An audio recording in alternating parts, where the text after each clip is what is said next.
Okey, so kita tengok pula arus elektrik. I, electric current lah, simbol dia I. Ni pun dah pernah jumpa dah waktu menengah rendah. Apa definition dia? Dia adalah kadar pengaliran cas Q besar dalam suatu konduktor. Tadi kita buat Q kecil kan, yang tu adalah unit charge. Unit charge. Yang ni Q ni adalah charge yang banyak-banyak, yang ada banyak-banyak, so overall dia Q besar. So dia macam mana kita nak tahu charge tu dia laju ke, dia sedikit ke, dia perlahan ke, dia banyak ke. Kita kena ukur dia punya pengaliran, sebab charge ni dia boleh bergerak, dia bergerak daripada positif ke negatif kan. Kalau dia charge yang asal-asalnya bersifat negatif, maka kita boleh ukur kadar. Kadar ni ingat, kalau ada perkataan kadar tu dia mesti per massa. Contohnya kadar perubahan sesaran kan, rate of displacement is velocity, hala laju. Rate of change of velocity pula adalah acceleration, kadar perubahan hala laju adalah pecutan. Semua ada kadar-kadar tu mesti per massa. So dekat sini formula dia I adalah electric current kita tu sama dengan jumlah charge Q besar bahagi dengan massa yang diambil untuk charge tu bergerak. Contohnya kalau kita ada wire ni konduktor lah kan, konduktor. Maka dalam wire ni mestilah ada elektron sebab ada atom kan. Wire diperbuat daripada atom, maka dalam atom mestilah ada elektron. Dan kalau dia konduktor logam, ada elektron, C of elektron kan. Kita belajar dalam kimia kan, ikatan logam tu kan, metal bonding tu. Macam mana metal tu bersifat, dia macam mana dia atom sesuatu logam dengan atom logam yang sebelah dia tu boleh selari sama-sama kan, boleh duduk dalam satu line yang sama disebabkan kehadirannya elektron-elektron yang tidak yang bergerak bebas di dalam logam tu. Cuma dia bergerak bebas dia tu, dia keliling lah kan, dia mengelilingi atom-atom ataupun nukleus-nukleus dalam konduktor tu. Dia macam tak ada arah yang spesifik. Tetapi kalau kita supply beza keupayaan, potential difference yang bersifat positif satu belah, bersifat negatif satu belah, maka kita tengok elektron-elektron tu dah seragam, dia bergerak seragam daripada ke kiri ke kanan. Maka kita boleh ukur kelajuan dia, ataupun ukur berapa banyak yang dah lepas. Contohnya kalau kita letak macam satu penanda kat sini, satu detector lah contohnya, dia akan detect charge-charge ni kalau dia melepasi line tu. So dalam masa satu saat dah berapa banyak yang dah lepas line tu, yang tu dipanggil arus elektrik. So dia punya formula dia mestilah kita kena tengok jumlah charge yang dah lalu kan. Satu charge tu buat apa, susah nak kira. Baik kita kumpul semua charge tu dah berapa banyak, maka kita boleh measure dia. So kita panggil dia Q besar lah, yang tu jumlah charge. Lepas tu kita ukur dalam masa satu saat berapa banyak jumlah charge. So yang tu adalah formula untuk electric current, arus elektrik. So dia punya unit pula, charge tadi adalah unit dia coulomb, manakala masa second kan, saat. So dia punya unit dia adalah CS negatif 1 coulomb per second. Maka kita tahu daripada menengah rendah, current ni dia diukur menggunakan ampere kan, ampere. Dan ini adalah base quantity, kuantiti asas. Maksudnya yang tak boleh dipecahkan antara jadi kuantiti yang lain kan. Dia memang asal-asalnya ampere, dia tak ada unit yang menyebabkan dia jadi ampere, tak ada. Maka kita tahu C kita coulomb ni adalah derived kuantiti terbitan, sebab dia datang daripada ampere. Dia terbalik lah, nampak formula ni macam ampere datang daripada C dengan S kan, tapi tak, sebenarnya coulomb ni datang daripada ampere dengan S, sebab S ni adalah kuantiti base juga, kuantiti asas juga kan. Kuantiti asas ada 7 tu, kena hafal semua tu waktu form 4 dulu. Okey, maka sebab tu formula ni boleh ditukar kepada bentuk macam ni. Bentuk macam ni adalah bentuk kuantiti asas, sebab I kita current ni kuantiti asas, time pun kuantiti asas juga kan, masa. Maka kuantiti asas darab kuantiti asas, jadilah kuantiti terbitan, derived quantity. So yang ni nak cari charge, kita nak kira berapa banyak charge, kita boleh kira ampere dia, lepas tu kita darab dengan masa dia. Lagi mudah lah sebab ampere ni kita boleh ukur guna ammeter kan, ammeter, lepas tu masa ni guna jam lah. Lepas tu kita ambil lah bacaan ammeter darab dengan bacaan jam kita, dapatlah charge kita coulomb. Daripada kita nak ambil satu alat yang memang boleh ukur coulomb tu berapa, susah. Macam tadi lah saya buat line-line tu kan, konsep dia macam tu asal-asalnya. Kita ambil satu line ataupun satu detektor yang boleh measure coulomb tu berapa banyak. Yang tu konsep asas dia, konsep asal dia memang macam tu. Tapi kita tahu coulomb tu bukan kuantiti asas. Memang tak ada alat yang mengukur secara spesifiknya coulomb tu berapa banyak. Cuma ada alat yang kita boleh guna gabungan, iaitu ammeter dengan jam rambit. Kita boleh gabungkan supaya kita boleh kira coulomb. Sebab yang tu adalah kuantiti asas, kita memang boleh ukur lah, ada alat ukur dia. So pastikan kita kena alert lah dengan unit-unit ni. Dan unit dia adalah unit SI ampere. Ampere. Lepas tu unit SI untuk charge adalah coulomb. Saat-saat lah untuk time kan.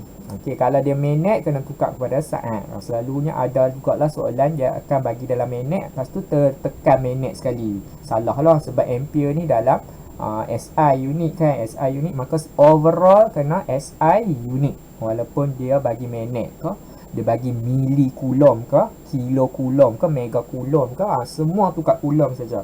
Yang saat pun samalah, millisecond ke, nanosecond ke, minit ke, jam ke, semua tukar saat. Barulah betul pengiraan kita tu. Okey, yang tu untuk arus elektrik, electric current. Kita tengok pula beza keupayaan, potential difference. So ni benda ni dalam menengah rendah kita panggil voltan, voltage. Voltan, nama lama dia, nama yang glamour dia voltan. Tapi nama sebenar dia kita panggil beza keupayaan. Dalam benda ni pun kita belajar dalam redox juga kan, keupayaan elektrod piawai tu, electrode potential, standard electrode potential tu datang daripada perkataan beza keupayaan ni, dan dia ukur V kan, E0 kita tu dalam unit V. Maka yang tu adalah term yang kita kena guna lah mulai sekarang. Kita bukan sebut lagi voltage ataupun voltan, kita sebut beza keupayaan. Dan saya dah terangkan dalam kimia pun, beza keupayaan tu maksudnya apa? Beza tu maksudnya keupayaan positif dengan keupayaan negatif, berapa banyak beza dia orang. Berapa banyak beza dia, yang tu lah kita panggil beza keupayaan, volt dia. Okey, so definisi secara formalnya, kerja W, work done, kerja yang dilakukan untuk menggerakkan 1 coulomb charge, 1 coulomb charge di antara 2 titik. Okey, tadi dalam wire kita dah lukis dah kan, so saya lukis lagi sekali. Contohlah ni titik yang kita bagi potential dia positif, yang ni kita bagi potential dia negatif. So kita ada 1 coulomb charge yang bersifat positif lah selalunya. So kita nak tengok berapa banyak daya yang diperlukan untuk menggerakkan charge ni daripada titik yang asal, contoh charge tu mula-mula duduk kat sini, sampailah charge tu dah bergerak ke negatif. Berapa banyak daya yang diperlukan, kerja yang dilakukan. Maka itu adalah beza keupayaan. Kita tahulah beza dia, keupayaan dia antara positif dengan negatif tu berapa banyak, berapa besar. Okey, so simbol dia adalah V besar. Jangan confuse V ni dengan unit dia. Unit dia pun memang V besar juga, cuma simbol dia pun V. V sama dengan kerja, work bahagi dengan charge. So charge ni tak semestinya unit charge, kita boleh juga bagi jumlah charge. Kita boleh bagi juga jumlah charge. So berapa banyak yang kerja dilakukan untuk menggerakkan jumlah charge tu daripada V ke V negatif. Ataupun tenaga E. Ni bukan electric field tadi tu, ni bukan medan, tapi adalah tenaga, energy. Tenaga, berapa banyak tenaga yang diperlukan untuk menggerakkan jumlah charge tersebut. So dekat sini ada banyak simbol yang sama tetapi berlainan maksud. Yang pertama tadi E ni. E ni bukan medan elektrik tetapi dia tenaga, joule, dalam joule.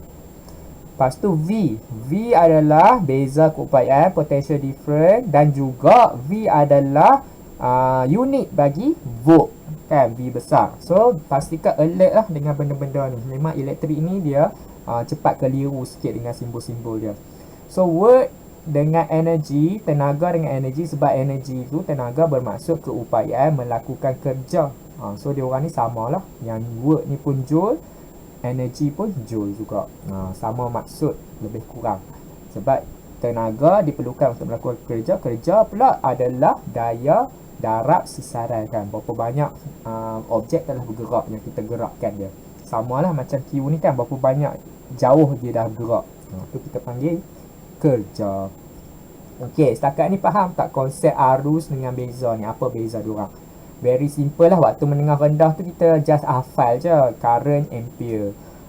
Volt, voltage, volt kan. Tapi sekarang ni kita ada definisi dah lah. Definisi yang lebih, orang kata apa, spesifik.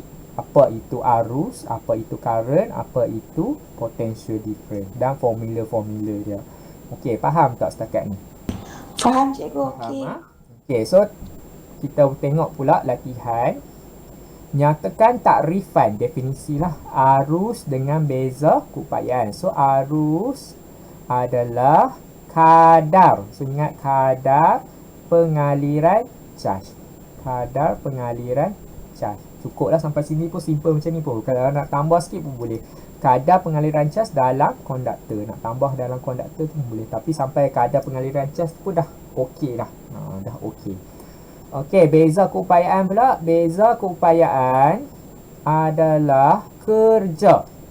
So ingat, beza keupayaan adalah kerja. Sebab kita ada keupayaan kan. Tenaga keupayaan kan. Semua berkaitan dengan tenaga. Bila berkaitan dengan tenaga, tenaga adalah keupayaan melakukan kerja. So beza keupayaan adalah kerja untuk menggerakkan 1 coulomb charge. So nak bergerak macam mana? Gerak antara dua titik. So ayat tak semestinya sama macam tadi kan. Yang ni lagi ayat buku teks kita panggil. Tapi dalam exam nak buat ayat tu pastikan clue-clue dia, point-point dia semua kena ada lah. Walaupun ayat kita tu tunggang ke terbalik macam mana pun, ada imbuhan ke tak ada imbuhan ke, grammar kita macam mana pun, tapi pastikan ada point-point penting. Macam tadilah perkataan kadar. Konduktor tak ada pun tak apa. Yang beza keupayaan mesti ada kerja. Lepas tu mesti ada dua titik. Maka yang spesifiknya 1 coulomb charge. Yang coulomb ni nak eja pun tak apa. Macam itulah. Okey. Arus yang mengalir ialah 4.0 darab 10 kuasa negatif 2 ampere. Okey, ampere adalah unit bagi arus, betul? Berapakah bilangan elektron yang mengalir selama 3 jam? So, kita tahu dia bagi dalam unit jam, kita kena tukar second, saat. So, macam mana nak guna formula? Formula apa yang ada elektron apa semua ni? Kita tengok balik. Arus adalah kadar pengaliran charge. Maksudnya, charge bahagi massa. So, dekat sini dia nak suruh kira bilangan elektron. Maksudnya, bilangan charge lah. So, Q sama dengan I darab dengan T kan. T kena bawa masa sini. Cuma Q ni dah jumlah charge. Kita nak bilangan elektron. Satu elektron ke? 2 elektron ke? Maka, kat sini dia bagilah satu maklumat tambahan. Satu elektron charge dia 1.6 10 negatif 19 C. So, jumlah elektron N darab dengan E lah. Kan? Ada berapa banyak elektron darab dengan E adalah jumlah charge dia. Q. So, dekat sini formula dia akan jadi macam ni. NE sama dengan I darab dengan T. Okay. Bilangan elektron darab dengan satu charge elektron. So, semua ni jadi jumlah charge. Jumlah charge adalah Q. So, soalan suruh cari N. Berapa banyak? So, N sama dengan I, T bahagi dengan E. So, kalau kita masukkan dalam kalkulator, I tu adalah 4.0 darab 10 negatif 2. Time tu, masa kita kena tukar dalam unit SI kan, 3 jam. Berapa banyak 1 jam dalam saat? 3,600. 3,600. So, tak payah nak buat darab 60 darab 60. Ingat je terus darab dengan 3,600. Bahagi E kita tadi untuk 1 elektron 1.6 darab 10 negatif 19. So, tekan dalam kalkulator 2.7 darab 10 21. Okay, so make sense tak? Logik tak jawapan kita? Logik lah. Banyak kan elektron ni? 10 kuasa 21 tu banyak. Kan maksudnya macam nak dekat mol yang kita belajar waktu kimia kan, 1 mol tu lebih kurang macam ni lah nombor dia kan. So logik lah jawapan kita. Sebab takkanlah seketul elektron je. Mestilah elektron tu banyak kan. Mesti banyak elektron sebab elektron sangat kecil. So satu charge pun dah kecil sangat ni, negatif 19. So yang kita punya ampere kita ni negatif 2. So lebih kurang 21 beza dia kan. Lebih kurang 21 lah beza antara arus dengan satu charge elektron. So logik jawapan kita. So waktu hampa buat soalan kira-kira ni kena fikir lah, logik ke tak logik. Sebab apa? Sebab kalau kita terlupa nak tukar second tu, maksudnya terlupa nak buat darab 3600, maka jawapan kita akan jadi tak logik. Kosong pun takkan bilangan elektron sampai 0.00. Elektron tu seketul boleh kira lah, maksudnya dia tak ada lah sampai 0 point berapa kan. Maka kat situ saja pun dah kita tahu jawapan kita salah. Okey, nombor 4. Sebuah mentol berlabel 3 volt dengan 0.2 ampere menyala selama 1 jam. Okey, 1 jam ni nanti kita tanda siap-siap sebab kita nak buat reminder kena tukar unit. Hitungkan jumlah charge yang mengalir. Okey, I sama dengan Q bahagi T. Dia nak jumlah charge macam Q besar lah. So tukar jadi Q sama dengan I darab T. Tu saja formula dia. So I dia adalah 0.2. Time dia adalah 1 jam. 1 jam berapa saat? 3600. Okey, so 0.2 darab dengan 3600, kita akan dapat 720 coulomb. Okey, yang B, jumlah tenaga yang dijanakan. Okey, ni formula datang daripada mana pula tenaga ni? Kita belajar apa tadi tenaga? Ya, kita belajar daripada definisi beza keupayaan, potential difference. V sama dengan work done, W bahagi dengan Q kan, bahagi dengan charge. Tapi kat sini tak ada formula tenaga. Ada lagi satu saya tunjuk juga, sama dengan energy, tenaga bahagi dengan Q. So kita gunalah yang E bahagi Q ni sama dengan V. V ada tak dalam soalan? Ada lah, 3 volt tu V lah. Okey, so soalan nak cari E. E sama dengan V darab Q. Okey, Q tu kita pindahkan ke V. Maka V kita, volt kita 3.0. Lepas tu Q kita dah kira dah kat atas soalan A tadi 720. So 3 darab dengan 720, kita akan dapat 2160 joule. Okay, very simple kan formula dia. Dapat. Very simple. Cuma kena ingat lah, tenaga ni lagi fikir waktu form 3 pula kan. Form 3 dulu belajar energy kan, electric energy berapa banyak. So yang tu formula lain. Yang form 5 ni formula lain. Okey, nombor 5. Suatu konduktor logam mengalirkan 900 coulomb charge elektrik dalam masa 10 minit. Okey, 10 minit ni kita tanda sebab kita kena tukar unit.